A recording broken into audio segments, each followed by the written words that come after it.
Graça e paz a todos. Nós estamos reunidos para mais uma live, para mais um momento de estudo da poderosa Palavra de Deus, nosso Pai. Então você está conosco nesta noite para que juntos possamos estudar mais uma vez a poderosa e santa e maravilhosa Palavra de Deus. Então nós estamos no STAD, Seminário Teológico à Distância. Juntos nós estamos na pregação da poderosa e santa Palavra de Deus, no ensinamento da santa e poderosa Palavra de Deus, e a graça e a paz. Graça e paz de nosso Senhor Jesus Cristo, aquele que nos remiu, aquele que nos salvou, aquele que nos chamou em uma santa vocação da parte de Deus, nosso Pai. Então, hoje nós vamos dar continuidade ao estudo da Palavra de Deus nas Escrituras. Boa noite ao César, a irmã Listênia, que bom, que prazer, que alegria no meu coração ao ver vocês mais uma noite. Então hoje nós vimos na aula passada, Júnior, Deus abençoe, nosso querido César, o Doni, são pessoas assíduas das aulas. Nós vamos ler um texto de Obadias, capítulo 1, que você tem aí no seu texto. Diz assim: visão de Obadias, assim diz o Senhor Deus a respeito de Edom. Temos ouvido a pregação do Senhor, e foi enviado aos gentios um emissário dizendo: levantai-vos, levantemo-nos contra ela para a guerra. Eu queria que você marcasse a expressão assim diz o Senhor. Então nós vimos que na inspiração da Bíblia nós temos Deus como autor,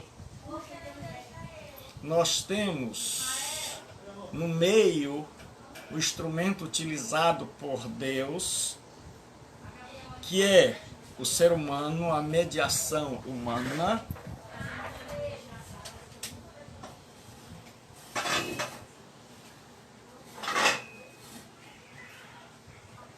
E nós temos, além da mediação humana, nós temos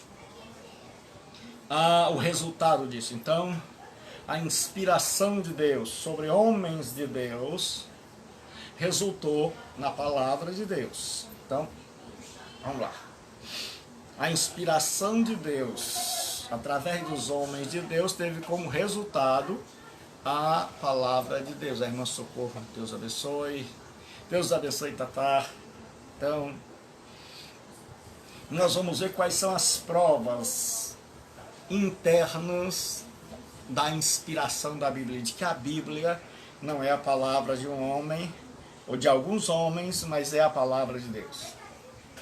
Então hoje nós, dando continuidade ao estudo da palavra de Deus, nós vamos falar sobre ainda a inspiração da Bíblia, porque é muito importante. Porque se eu entendo a doutrina da inspiração, de que a Bíblia e eu tenho fixado no meu coração a doutrina de que a Bíblia é a palavra de Deus, então, irmãos e irmãs, tudo fica mais fácil na vida. Então eu posso crer, eu posso confiar na Sagrada Escritura. Então nós vamos ver sobre as provas. Nós já vimos que existe a natureza divina, por isso eu preciso do Espírito Santo, por isso eu preciso de oração. Mas a Bíblia também tem uma natureza humana, ela foi escrita por homens que estavam numa época, que viviam no tempo e no espaço, que escreveram para alguém, que tinham pensamentos voltados para alguém, e eu preciso saber. Então, nós precisamos aliar, que são duas coisas que eu recomendo sempre na vida. É erudição e devoção. Sempre nos gráficos que eu vou mandar para vocês, vai ter duas pessoas de mão dadas, duas artes de mão dada, que são erudição e devoção. Ou seja, que nós devemos ter conhecimento da palavra, aquilo que é o meu lema, saber mais para servir melhor. Então o meu lema é saber mais para servir melhor. E erudição e devoção, ou seja, eu devo conhecer. Mas eu não devo apenas conhecer, eu devo traduzir esse conhecimento em comunhão com Deus, em devoção. Se o meu estudo da teologia não produz devoção, comunhão com Deus, então eu estou numa teologia equivocada, porque o objetivo da teologia é, um deles, promover a comunhão com Deus, porque quanto mais eu conheço, mais eu amo, mais eu quero conhecê-lo.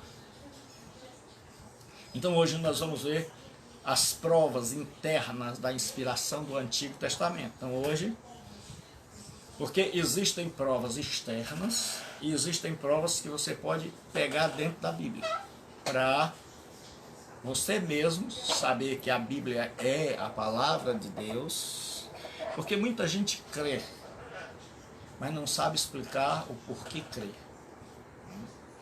Então, quando a gente não sabe explicar o porquê crê, qualquer evento, qualquer outra informação nos abala.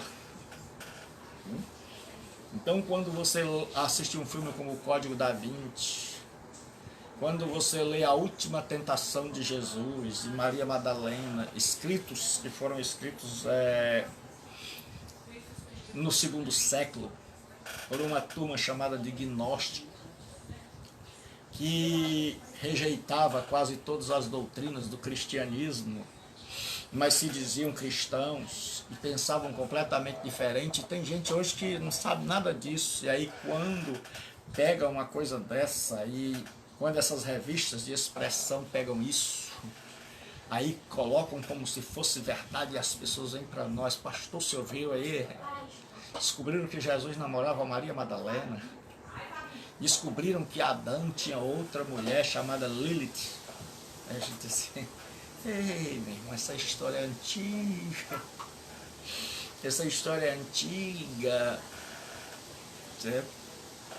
Então, os gnósticos, eles achavam que todo homem tinha uma mulher.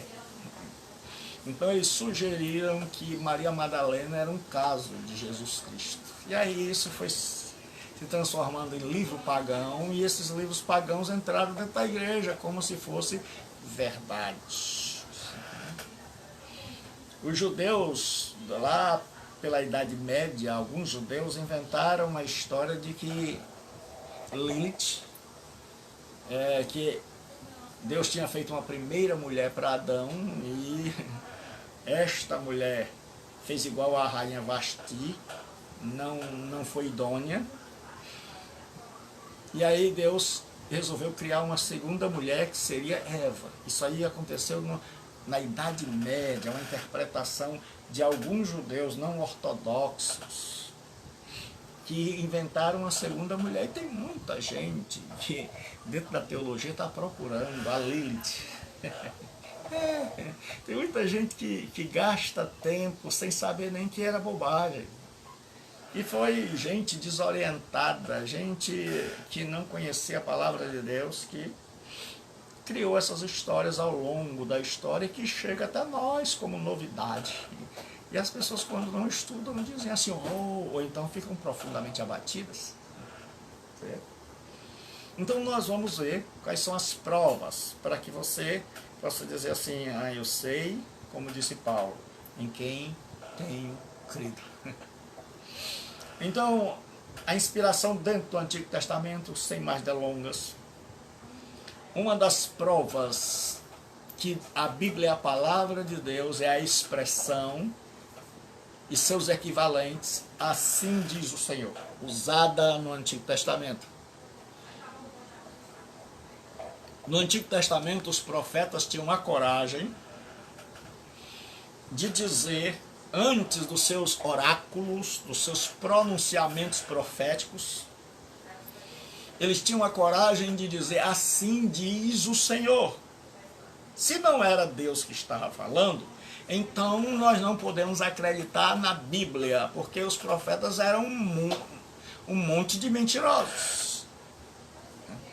Mas os profetas tinham tamanha convicção de quem falava através deles era Deus, que antes de qualquer coisa, para referendar o que eles estão dizendo e legitimar, eles diziam, assim diz o Senhor. E esta expressão aparece 2.600 vezes no Antigo Testamento, e nós já lemos um. E se você ler o livro dos profetas, você vai ver que sempre eles vão dizer, assim diz o Senhor. Então, por 2.600 vezes, no livro de Isaías 7,7 diz assim, assim diz o Senhor. No livro de Ageu 2:1 diz, assim diz o Senhor dos exércitos. Então, isto é uma prova de que eles estão falando com mediadores, como nós já vimos, causalidade divina, Deus é o originador da palavra. Mas Deus usa meios, e os meios são os seres humanos. E uma das provas é a expressão, assim diz o Senhor, usada no Antigo Testamento, só no Antigo, 2.600 vezes. A outra prova de que a Bíblia é inspirada por Deus, dentro da Bíblia que nós encontramos internamente. Quando nós falamos internamente é dentro da Bíblia, quando nós falamos externa é na história, na filosofia, é fora, porque a Bíblia não tem provas só internas, ela tem provas externas, certo? Então, outra prova, além da expressão assim diz o Senhor, é o testemunho dos autores, de que eles eram inspirados. Então, os autores do Antigo Testamento, eles deram provas de que eram inspirados. Então, se você está com seu material aí, se você já é matriculado no curso Seminário Teológico à Distância, você tem seu material. Se você ainda não é matriculado, você quer se matricular, basta você ligar para o Zap. Você basta mandar uma mensagem para o Zap 92037604. E a Thalita, por favor, gentileza, vai colocar aí 92037604. Então você se matricula e nós mandamos para você o material. Ontem nós tivemos a aula do CETAD e hoje nós temos a aula do curso à distância. Mas esta é uma aula aberta, nós temos aí alguns alunos do CETAD que estão aproveitando a benção. Assim como os de ontem aproveitaram a benção e todo mundo cresce e todo mundo aprende, certo? Então, a outra prova, a pessoa perguntasse para você por que você crê que o seu Antigo Testamento que é inspirado. Você responderia, porque os profetas, quando foram pregar, não disseram eu digo, mas disseram assim diz o Senhor. E a outra é que, tá aí, certo? 085-9203-7604. Grande Thalita Kézia, o amor da minha vida, minha princesa. Então nós vamos ver o testemunho dos autores. O que os autores disseram? Moisés, por exemplo, em Êxodo 24:4. Moisés escreveu todas as palavras do Senhor. Certo? Então ele faz questão de colocar em seu livro que as palavras não eram dele, mas do Senhor. Certo? Estas palavras estão no que a gente chama de genitivo, no hebraico, que pode ser pertencentes ao Senhor ou oriundas do Senhor, ou provenientes do Senhor. E levantou-se pela manhã de madrugada e edificou um altar ao pé do monte, e 12 monumentos segundo as 12 tribos de Israel. Então Moisés, ele próprio diz, não são minhas. Ele diz, o livro que eu escrevi não é um livro que é produto da minha imaginação e fruto da minha academicidade, colhida no Egito, aprendida. Ele está dizendo, são palavras do Senhor. E aí nós vamos ver o que Davi diz. Em 2 Samuel, o salmista Davi, que compôs inúmeros salmos, que foi um poeta maravilhoso. Olha o que ele diz: o Espírito do Senhor falou por mim. O Espírito do Senhor falou por mim. E a sua palavra está na minha boca. O Espírito do Senhor falou por mim. Ele está dizendo, eu fui instrumento, eu fui canal dessa graça de Deus. A unção de Deus me tocou. E eu me tornei canal, eu me tornei instrumento desta palavra da parte de Deus. E aí ele diz o seguinte, o Espírito do Senhor falou por mim. Ele está dizendo todos os salmos que eu fiz. Eu fiz por inspiração de Deus e não porque eu era talentoso. Mas Deus utilizou o meu talento e ruar, soprou e inspirou-me. E todos os salmos que vocês leem, que eu escrevi, os escrevi por inspiração divina. Se eu fosse você, eu leria a Bíblia com mais frequência. Porque a leitura das Escrituras nos enriquece a alma, nos aproxima de Deus e nos aumenta a fé.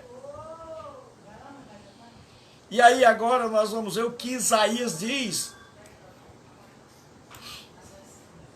Isaías diz assim, e ele diz assim, ó, vai, pois, agora, Isaías 30, versículo 8, tem no seu material de aula, escreve isto numa tábua perante eles, e registra-o num livro, para que fique até o último dia, para sempre e perpetuamente.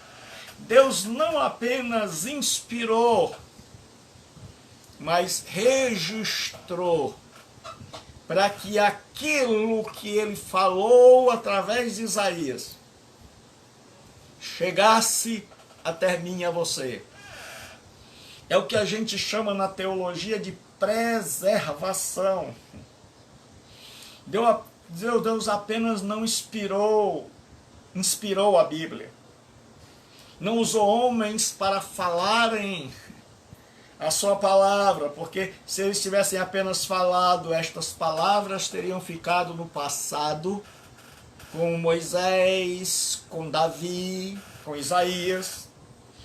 Mas Deus resolveu preservar na forma escrita, porque Deus tinha em mente brasileiros como nós. Boa noite, Renato. Saudade, meu irmão. Abraço na irmã. Na neném que já deve estar uma moça. Então ele diz assim, registram no livro, porque Deus queria que as pessoas não esquecessem e queria que esse material fosse preservado para que chegasse esta mensagem a mim e a você. Jeremias dá testemunho também, de que o que ele falou por inspiração divina. 26:2 de Jeremias. Assim diz o Senhor: põe-te no átrio da casa do Senhor e dize a todas as cidades de Judá que venham adorar na casa do Senhor todas as palavras que te mandei que lhes dissesse. Não omitas nenhuma. Então Deus chega e fala com Jeremias e diz: Jeremias, eu vou falar, mas o que eu vou falar não é só para você. Jean, o Bessa, grande Jean. Então Deus diz: olha, Jeremias dá testemunho dizendo: olha, o que eu falei foi o que eu recebi do Altíssimo. E ele me orientou a não omitir nada. Então o que está escrito ali em Jeremias, em Isaías, nos Salmos, são um registro da palavra de Deus dirigida aos autores, e por isso nós podemos ter a certeza de duas coisas. Nós podemos escolher dois lados. Ou estes homens todos eram um bando de mentirosos, ou todos eles estão falando a palavra de Deus. Se você ler um livro do Josh McDowell, Evidências que Exigem um Veredicto, que eu sugiro, é muito bom. Ele era um ateu, tentou provar que a ressurreição de Jesus era uma farsa para envergonhar os cristãos. E nessa busca pela prova, ele descobriu que não havia provas da não ressurreição de Jesus, mas que havia fartas evidências de que o Messias havia ressuscitado. E aí ele muda de lado, ele se converte, e aí ele se torna um cristão fervoroso e ativo, principalmente no meio acadêmico, mostrando ao mundo acadêmico que Jesus Cristo ressuscitou. E aí ele escreveu um livro dentre os muitos.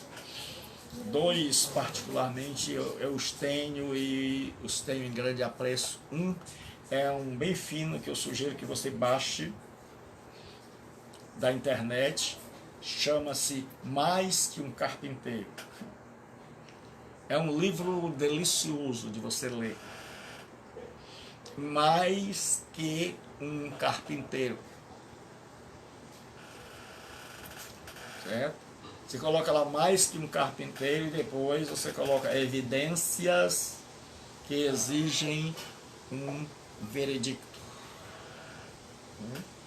Evidências que Exigem um Veredicto. É do mesmo autor. Quando você clicar lá, já vai aparecer.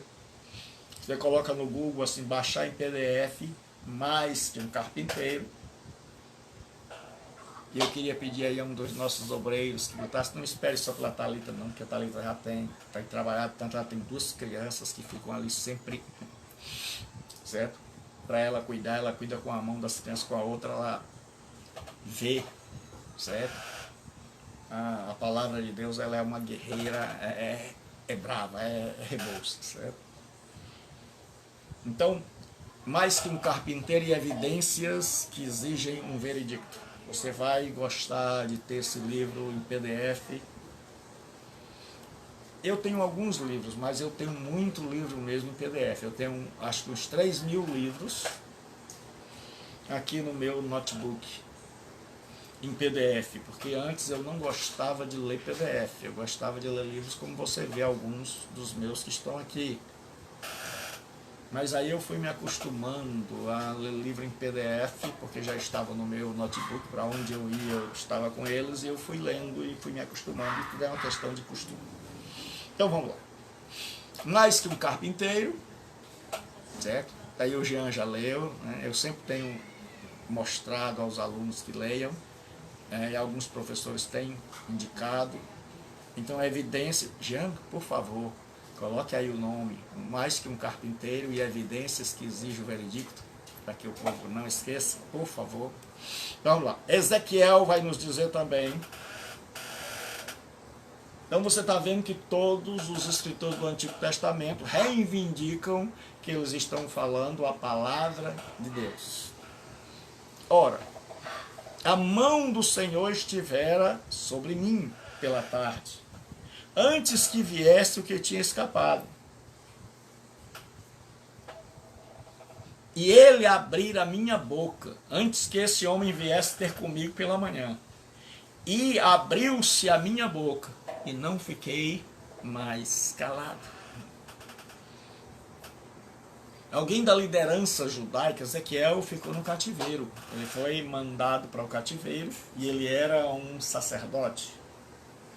E é por isso que você vai ver o livro de Ezequiel, você vai ver, sempre falando no templo, e que a glória de Deus, Kavod, porque no hebraico não existe, no hebraico bíblico, a palavra Shekinah. A palavra Shekinah, que é a manifestação da glória de Deus, é uma palavra que veio depois. Depois do término da Bíblia, os judeus, quando voltaram para a sua terra, chamaram aquela manifestação de Shekinah, o brilho da glória de Deus. Tá aí.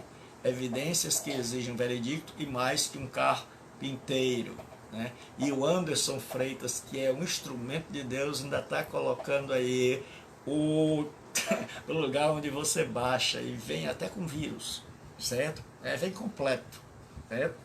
Então você baixa e tá aí os meninos me ajudando aí, são obreiros valorosos, pessoas queridas, que nós estamos orando por vocês todos os dias e cremos que vocês estão fazendo a mesma coisa. Então, o que acontece? Deus deixa Ezequiel ir, e Ezequiel vai escrever um livro, e esse livro é meio esquisito, porque é na linguagem apocalíptica, e nós vamos ver o que é um gênero apocalíptico, porque você vai descobrir que a Bíblia é riquíssima, ela tem vários gêneros literários, e um deles era o gênero Apocalipse, que falava de coisas tremendas e que no final, de intervenções tremendas de Deus na história, que no final o mal sucumbe. E o livro do Ezequiel é um desses livros apocalípticos, que tem umas visões assim que a gente fica meio sem saber, equivocado, mas aí quando a gente começa a estudar, a gente começa a entender que o Ezequiel, ele está tendo visões do templo e ele vê a Kavod, que depois se transforma em Shekinah, lá na frente, quando a Bíblia já está encerrada, quando os judeus voltam para sua pátria, então eles dão outro nome, né? E muita gente hoje diz, a Shekinah da glória de Deus está lá. Meu irmão, você vai ver na Bíblia, não tem Shekinah. Você vai ver, tem Kavod, a glória manifesta. Então, Ezequiel vê a glória saindo do templo, porque os judeus quebraram a aliança. E aí ele termina o seu livro com a glória retornando ao templo. Então ele está sendo um instrumento de consolo para os judeus que estão no cativeiro. Então Deus deixa aí um sacerdote que tem visões apocalípticas, porque Apocalipse quer dizer tirar o véu, revelar, desvendar, mostrar o que estava oculto. E está aí o nosso irmão amado e querido colocando o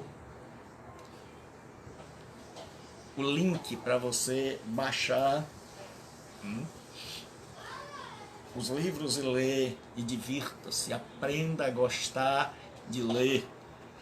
Não leia por obrigação, mas por devoção. Porque nós não temos o hábito de ler como diversão, de sentar e ler um bom livro. Então nós já vimos que todos os homens do Antigo Testamento, e eu escolhi alguns, eles dizem que o que escreveram não foi originado em seus corações nem mente, mas veio diretamente de Deus, e eles apenas foram os instrumentos para registrar. O terceiro, então, primeiro é assim, diz o Senhor. Segundo, os próprios escritores dão testemunho de que não foram eles, foi Deus. E o terceiro é o cumprimento das profecias. Terceira prova é que as profecias do Velho Testamento tiveram seu cumprimento. E nós vamos aqui mostrar as profecias e os cumprimentos. Eu botei bastante. E é claro que nós não vamos ler todas, certo? Porque você já tem aí no seu material, mas nós vamos ler o suficiente.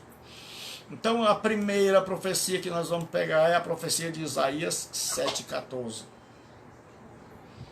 Diz assim: portanto, o mesmo Senhor vos dará um sinal. Eis que a virgem conceberá e dará à luz um filho, e chamará o seu nome Emanuel. Então esta era uma profecia do 8º século, 800 anos antes de Jesus Cristo nascer. O profeta Isaías está dizendo: o Senhor dará a vocês um sinal. E que sinal é esse? É que uma virgem vai conceber e vai dar à luz um filho. E vocês colocaram o nome desse filho de Emanuel, que aí Mateus faz questão de traduzir, que significa, porque El, que a gente chama de El, é Deus. El é mãe, quer dizer conosco. El, Deus. Aí no Novo Testamento há o cumprimento. Mateus 1, 22 e 23 diz assim: tudo isto aconteceu para que se cumprisse o que fora dito da parte do Senhor. Mateus vai sempre citar o cumprimento das profecias. Por quê? Porque Mateus está escrevendo para alcançar os judeus. Mateus tem em mente, não em primeiro lugar a mim e a você, mas ele tem em mente a sua raça, a sua nação, de provar para o judeu que Jesus é o Messias esperado, o Messias que eles tanto aguardavam. E aí Mateus vai ser um dos que vai citar as profecias, porque Marcos e Lucas vão escrever. A irmã Lilsa, Deus abençoe. Saudade, saudade, a gente mata um pouquinho. Vendo aqui a sua foto mais da sua nobre filha, que Deus abençoe. São lindas as duas. Irmã Lilsa, eu estou com muita saudade. A senhora é muito preciosa para este velho pastor. Tudo isso aconteceu para que se cumprisse o que foi dito da parte do Senhor, pelo profeta. Da parte do Senhor, causalidade divina. Pelo profeta, mediação profética, que diz: eis que a virgem conceberá e dará à luz um filho, e chamá-lo-ão pelo nome de Emanuel. E como Mateus está escrevendo em grego, ele faz questão de traduzir o que significa Emanuel. Ele diz que traduzido é Deus conosco. Então a profecia de 800 anos, ela se cumpre literalmente. Deus abençoe, Carlos, que bom vê-lo, que bom saber que você está aí tão longe, mas ao mesmo tempo tão perto. Deus abençoe, meu menino, minha ovelha. Se cuide. Então a Bíblia diz o seguinte, vamos ver outra profecia do Antigo Testamento que se cumpre literalmente. Grande abraço, Carlos. Em Oséias 11:1, Deus diz assim: quando Israel era menino, eu o amei, e do Egito chamei a meu filho. O profeta Oséias diz: do Egito chamei meu filho. E esta profecia vai se cumprir no livro de Mateus, no Evangelho de Mateus. Diz assim, o cumprimento. Então lá diz em Oséias: do Egito chamei meu filho. E aí Mateus diz assim: e levantando-se ele, José, tomou o menino e sua mãe, e de noite foi para o Egito. E esteve lá até a morte de Herodes. Porque você vai ver Herodes na Bíblia que não acaba mais, porque Herodes era o nome do primeiro rei, e depois se tornou o nome, um título dos seus sucessores, dos seus filhos. E aí você vai ver Herodes Antipas, Herodes Agripa, Herodes aquilo, certo? Porque eram filhos, descendentes do Herodes o Grande. E esteve lá até a morte de Herodes, para que se cumprisse. Veja, ele está apelando para o judeu, dizendo, olha, as profecias se cumpriram em Jesus. Aí ele diz assim, para que se cumprisse o que fora dito da parte do Senhor, pelo profeta, sempre é assim, causalidade divina, Deus é a origem, mediação humana, o profeta, resultado, palavra de Deus. Ele diz assim, que diz? Do Egito chamei o meu filho. Então houve a perseguição, Herodes se levantou para matar o menino, para que Maria e José fossem ao Egito, porque Deus não é alguém que é pego de surpresa, como o teísmo aberto muitas vezes ensina. O teísmo aberto, não compreendendo algumas, querendo defender a Deus. O teísmo aberto começou a dizer que Deus, ele não sabe todas as coisas, que Deus não é onisciente, onipotente, onipresente, porque foi uma teologia que surgiu e vingou pouco, não se sustentou, não resistiu a um confronto com as Escrituras.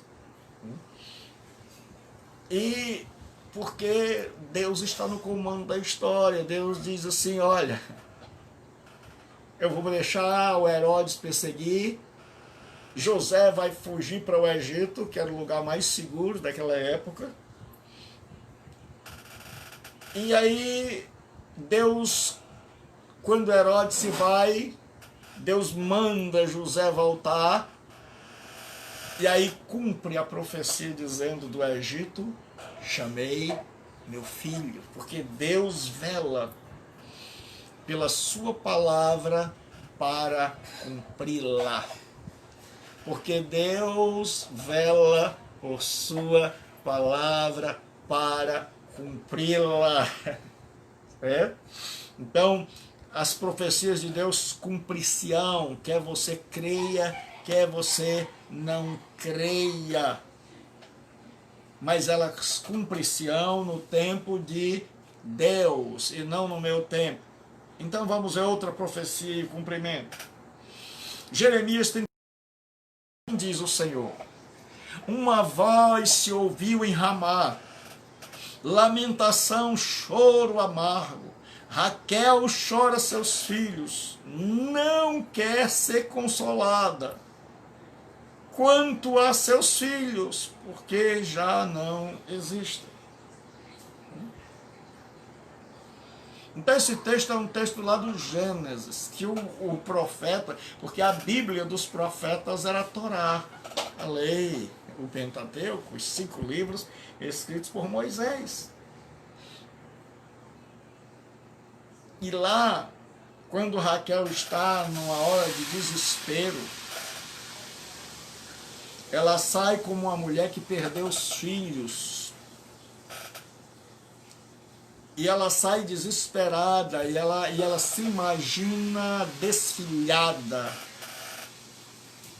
E aí ela chora e não quer ser consolada. Aí o profeta Jeremias aplica esse texto. De Gênesis nas suas profecias para o povo de Israel. Porque o povo de Israel vai ser levado em 586 pela Babilônia e muitos dos seus filhos. E agora Jeremias já chama a nação de Israel de Raquel. E ele diz que a nação de Israel vai chorar, porque seus filhos morrerão com a invasão babilônica. e ela se recusará a ser consolada, porque eles já não existem. E aí, quando é que esse texto lá do Gênesis, aplicado por Jeremias, vai se cumprir? No livro de Mateus, no Evangelho de Mateus, você vai ver que sempre está em Mateus, porque Mateus está mostrando, está pegando a Bíblia do judeu e dizendo, está aqui, eu vou provar que ela é inspirada e que as profecias se cumpriram em Jesus. Aí ele vai dizer, então se cumpriu o que foi dito pelo profeta Jeremias, que diz. Aí ele vai citar o texto de Jeremias. Em Ramá se ouviu uma voz, lamentação, choro e grande pranto. Raquel chorando seus filhos e não quer ser consolada, porque já não existem. Isso se cumpriu quando Herodes ordena que sejam mortos os meninos. Quando há um infanticídio, a morte de crianças. E esta situação, muita gente pensa que isso aí aconteceu lá na manjedoura, não. Quando os reis vieram, Jesus já tinha entre 2 e 3 anos, porque ele indaga com os magos quando a estrela desaparecera, e ele sabe que Jesus já tem por volta de 3 anos, e aí ele diz assim, vai lá e mata tudo que é menino de 3 anos para baixo, porque ele achava que ia matar Jesus, e aí traz um grande sofrimento para a nação de Israel, porque elas perderam seus filhos, mas Herodes tem o seu intento frustrado, porque José já estava no Egito. Aí nós temos outra profecia de seu cumprimento, que é onde Jesus iria pregar.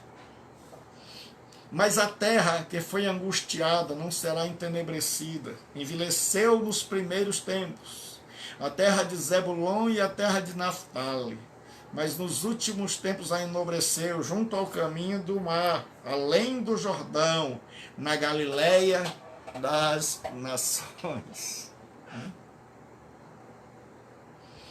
Essa tradução aqui é uma tradução mais nova, porque o texto original diz assim, na Galileia dos gentios. Porque o judeu não gostava muito da Galileia, porque além de ser uma região pobre do país, era uma região onde muitos gentios haviam se mudado da sua terra e fixado residência ali. Pessoas de outras culturas, de outras nações, haviam migrado para a Galileia, a região norte, lá, e eles estavam ali, e os profetas chamam de Galileia dos gentios, devido à grande quantidade de gentios, e eles ficavam ali na Galileia, lá no norte, porque no sul era onde estava o poder religioso. Então no sul eles não seriam bem-vindos, seriam perseguidos, então eles vão morar lá com a turma que é pobre, com os judeus que são pobres, lá os galileus que não sabem pronunciar bem as palavras, que têm dificuldade de articular as palavras, e aí eles vão morar lá, e o profeta chama de Galileia dos gentios. Agora você já sabe por que Jesus começa seu ministério por lá. E aí diz assim, o povo que andava em trevas viu uma grande luz sobre os que habitavam na região da sombra da morte. Resplandeceu a luz. Principalmente porque lá, acredita-se que tinha montanhas, então era um lugar onde o sol muitas vezes não passava e havia sombras enormes. E aí usaram com um sentido figurado para dizer que já que aquele povo era pagão, já que aquela região era pobre, já que aquela região não tinha tanto acesso ao templo, já que eles não eram assíduos frequentadores do templo, então eles viviam na sombra da morte. Era um povo esquecido. E aí Jesus lembrou desse povo. E Deus não se esquece dos esquecidos, Deus não se esquece daqueles por quem os homens passam de largo. Aí o cumprimento, olha o que diz Mateus: para que se cumprisse o que foi dito pelo profeta Isaías, que diz: a terra de Zebulon e a terra de Naftali, junto ao caminho do mar, além do Jordão, a Galileia dos gentios. O povo que estava sentado em trevas viu uma grande luz. Jesus passou a maior parte do seu ministério brilhando nas sombras da Galileia. Você vai ver que Jesus transita ali no mar da Galileia, entre o lago da Galileia, e ele está sempre ali, e ele viaja de vez em quando para o sul, para a Judéia, passando pelo meio, por Samaria. Então, mas Jesus mora na Galileia, Jesus faz a base do seu ministério na Galileia, e só quando ele vai ser rejeitado é que ele vem para a Judéia, pra você imaginar. Você dizia assim, onde ele era para ser rejeitado era na Galileia, que era gente pobre, gente sofrida. Na Galileia era gente de outras nações que tinham vindo tentar uma vida melhor ali e que escolheram aquela parte pobre, a parte norte de Israel, para não serem perseguidos pelos judeus ortodoxos, pela a liderança religiosa que estava centralizada em Judá. E esse povo tinha tudo para não compreender, mas sobre eles raiou uma grande luz. A presença de Jesus Cristo emanava glória, a presença de Jesus trouxe luz àqueles que estavam à sombra das montanhas e também àqueles que estavam entenebrecidos em trevas. E aí Jesus vai ganhando muita gente, vai chamando a atenção, e é por isso que você vai ver que Jesus está ali perto da fronteira, e tem gente do Ciro Fenícia que de vez em quando atravessa a fronteira e vai lá falar com Jesus, e Jesus alcança essas pessoas, porque Jesus está ali ao alcance de todos. Então nós vamos ver mais uma profecia que fala do nascimento do local, porque existem pessoas que dizem assim, não, mas Jesus tentou se adequar às profecias. Jesus sabia das profecias e tentou se adequar, tentou ser o cumprimento delas. Isso não faz sentido. Por quê? Porque ninguém escolhe o lugar onde nasce. Ninguém escolhe se o pai e a mãe vão fugir por causa de um rei malvado. Certo? Ninguém escolhe o lugar onde vai nascer. Você escolheu? Então, as profecias se cumprem, não porque Jesus se adequou a elas, porque ele não podia. Nem podia dizer assim, eu vou na... Mãe, eu quero nascer lá na Galileia. Mãe, depois eu quero fazer uma viagem para o Egito.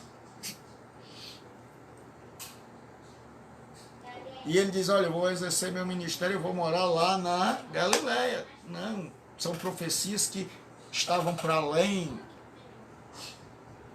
que só podiam ter se cumprido se fossem profecias divinas, profecias ditas pelo próprio Deus. Então ele diz assim, Miqueias 2:5, e tu, Belém, Efrata, posto que pequena entre as milhares de Judá. Belém em hebraico é Bethlehem, ou Beit-Lehem. Beit é casa. Alguns estudiosos pronunciam Beit, outros pronunciam Beit. Então Beit-Lehem quer dizer casa do pão. Por isso é que Jesus vai dizer, eu sou o pão vivo que desceu do céu. E tu, Belém, Efrata, posto que pequena entre os milhares de Judá. E está dizendo que a cidade de Belém era pequena comparada com outras cidades da região da Judéia. De ti me sairá o que governará Israel, e cujas saídas são desde os tempos antigos, desde os dias da eternidade. O profeta Miqueias profetizou o lugar do nascimento de Jesus. E aí vamos ver se isso se cumpre. E Mateus 2, 5 e 6 diz assim, e eles lhe disseram, quando Herodes, os magos chegam, que na verdade não eram magos no sentido que nós temos no Ocidente, mas eram astrólogos. Eles não praticavam a magia, mas eles eram chamados de magos porque eles estudavam os astros. Era o que modernamente nós chamamos de astrônomos. E eles viram uma estrela diferente na sua observação no céu. E eles seguem aquela estrela até a terra de Israel.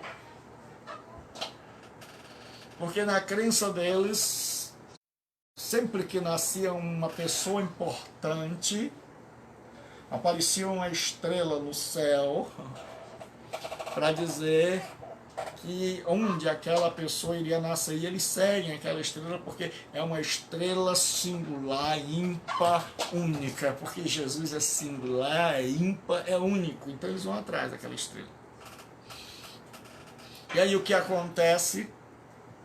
Diz assim, aí Herodes, quando os magos chegam, diz assim, ó, nós viemos adorar o rei.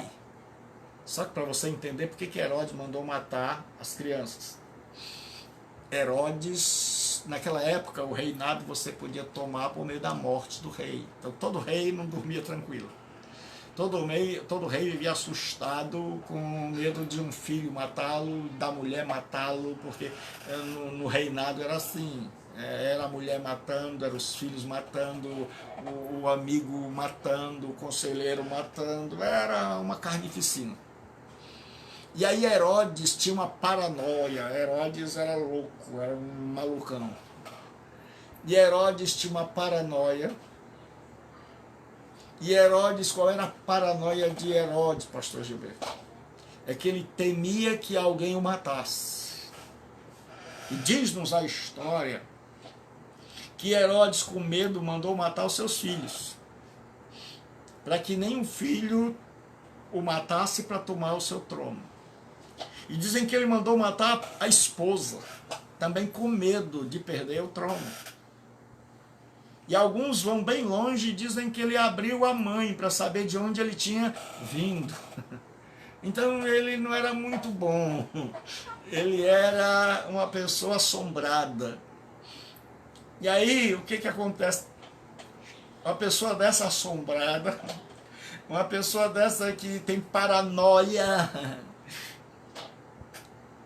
e tem o maior medo de perder o trono, que já matou os filhos, que já matou a esposa, que está dizendo assim, quem aparece no meu caminho, eu mato.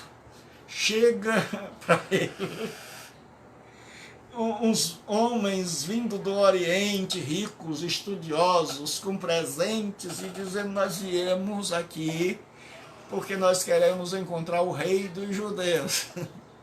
Sabemos que ele nasceu, vimos a sua estrela e viemos aqui para honrá-lo, para adorá-lo. Viemos aqui para dizer para ele que já que ele é grande, já que ele é tremendo, nós queremos ter uma diplomacia, nós queremos ter um intercâmbio entre nossos países, nós queremos conhecer esse rei do judeu. Mas quando você diz isso para um rei que já tem a paranoia, aí ele enlouquece de vez, aí ele surta de vez, aí ele chama os religiosos que estão a seu serviço, Porque hoje nós temos muitos religiosos a serviço dos políticos. Como sempre houve gente, porque no cristianismo existe uma independência entre igreja e Estado. Estado é Estado, igreja é igreja. Estado tem a ver com as suas coisas, igreja tem a ver com as suas coisas, cada um no seu quadrado.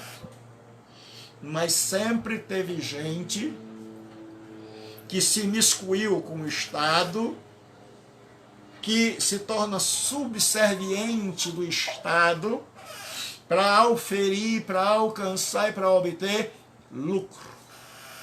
Então tinha lá os teólogos do Herodes, os teólogos do louco, os teólogos do maluco, a turma que fazia qualquer coisa por um emprego no Estado. Não mudou muito não, não mudou muito não, a Bíblia é sempre atual. E sempre gente aí, e vem ano que vem, você vai ver, eu sou o pastor fulano e eu estou me candidatando. Deixa eu dizer uma coisa, Deus não precisa de defensor. Eu não sou apolítico. Eu creio sim que um cristão vocacionado pode entrar e deveria entrar para fazer diferença. Porque lá já tem um esquema montado e esse esquema precisa ser desestruturado, porque senão não existe liderança que vá resolver, porque existe uma engrenagem, cada pessoa que entra se torna peça dessa engrenagem e nós precisamos de cristãos assim como Daniel, como Moisés e como tantos outros que quebraram a peça da engrenagem, que foram lá e desmontaram a peça, que não se tornaram uma peça para fazer a engrenagem correr melhor, mas que foram lá e disseram, nós trouxemos um novo propósito, um novo plano. Agora eu não acredito e não vejo na Escritura pastor deixando o pastorado para se envolver na política. Ou você tem a chamada de Deus para o ministério, e se você tem a chamada de Deus para o ministério, os apóstolos disseram, nós não podemos servir às mesas, nós não podemos cuidar da assistência social na igreja, porque nós temos como prioridade a pregação da palavra e a oração. Se eles não podiam, quanto mais se candidatarem ao Senado romano. Então eu acredito que crente, que há homens e mulheres de Deus que são chamados, Deus abençoe Ednardo, e que têm vocação política e que devem tentar quebrar a engrenagem. Devem tentar ir lá para fazer diferença, para ser luz na região da sombra da morte. Agora, não acredito em pastor. Se você tem a chamada de Deus, se você foi vocacionado para o santo ministério, você só sabe ser uma coisa, ser pastor. Porque, irmão, ser pastor, e aqui eu vou terminar a nossa aula, porque eu resolvi dar esta palavra no final. Eu não sou dirigente da vida de vocês, eu apenas quero dar a minha explicação, a minha visão, porque nós temos pessoas no país, pastores, que falam como se fossem nossos representantes, e são representantes de muita gente que vive enganada, de gente que precisa sempre de líderes que sejam suas muletas, porque eles não querem pensar. Mas vou lhes dar o meu parecer. Pastor não é alguém que não deu certo no direito, que não deu certo na medicina, que não deu certo na pedagogia, que não deu certo na área do ensino, e vamos também nas profissões básicas e fundamentais, que não deu certo como pedreiro, que não deu certo como empreendedor, como microempresário, que não deu certo em lugar nenhum, aí viu no ministério um meio de ganhar o pão. E aí ele diz, não, eu fui chamado, eu não dei certo em lugar nenhum, porque eu fui chamado por Deus. Não é assim. Deus não chama gente que não deu certo em lugar nenhum, e aí que viu o ministério como um meio de subsistência e de lucrar. Não. O verdadeiro chamado é aquela pessoa que diz, olha, eu poderia fazer medicina, psicologia, eu poderia fazer direito, eu tenho talento para ser um pedagogo, eu tenho talento para empreender, eu tenho talento para ganhar muito mais. A minha capacidade é uma capacidade que me renderia proventos para o meu sustento. Mas eu abri mão de todas as opções porque eu só vejo uma, a vocação pastoral. Resumindo, para acabar a nossa aula,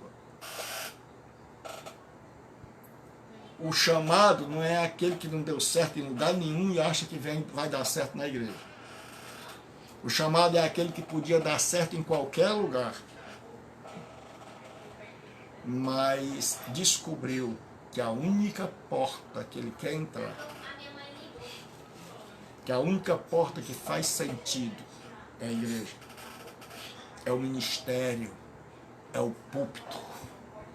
E é por isso que eu não acredito que uma pessoa possa largar o púlpito para subir ao parlamento. E é por isso que nós não podemos trocar o púlpito pelo palanque do parlamento. Entendeu? Que Deus abençoe. Até a próxima aula. Fiquem com Deus. Deus os abençoe. Então tá aí os livros que eu indiquei. Evidências que exigem um veredicto. E o irmão César estava perguntando. Evidências que exigem um veredicto. E ele está dizendo o livro do pastor, Pastor para Pastor, do Hernandes Dias Lopes.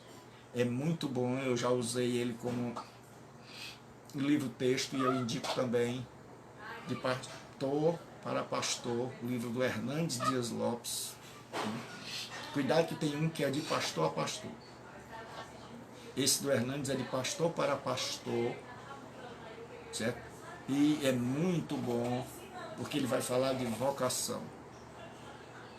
E aí você diz, pastor, mas eu não sou pastor, mas você tem um pastor. E você precisa saber se o seu pastor anda nos trilhos ou se ele já desandou na maionese faz tempo. Porque eu tenho uma sala só de pastores. E eu digo sempre a eles, eu digo, pastores, vocês são bênção de Deus. Vocês têm direito de cobrar o dízimo das ovelhas.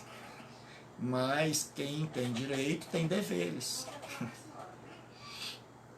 E as ovelhas têm direito a uma boa alimentação.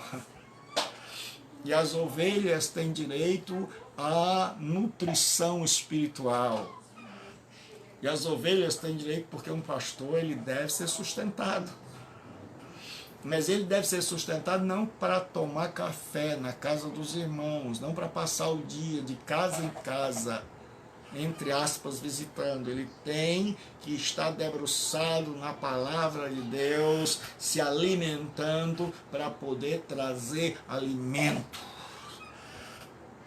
Alimento para o povo de Deus. Então, se ele cobra dízimo, ele também deve dar retorno, porque senão ele é igual ao político.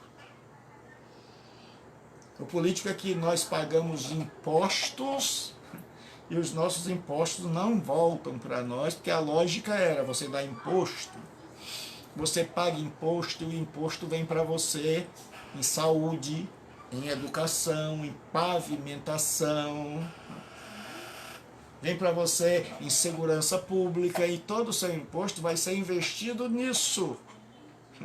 E no cristianismo é assim, a gente paga o dízimo em adoração a Deus, parte desse dízimo sustenta o pastor, mas tem que ter a mão, certo?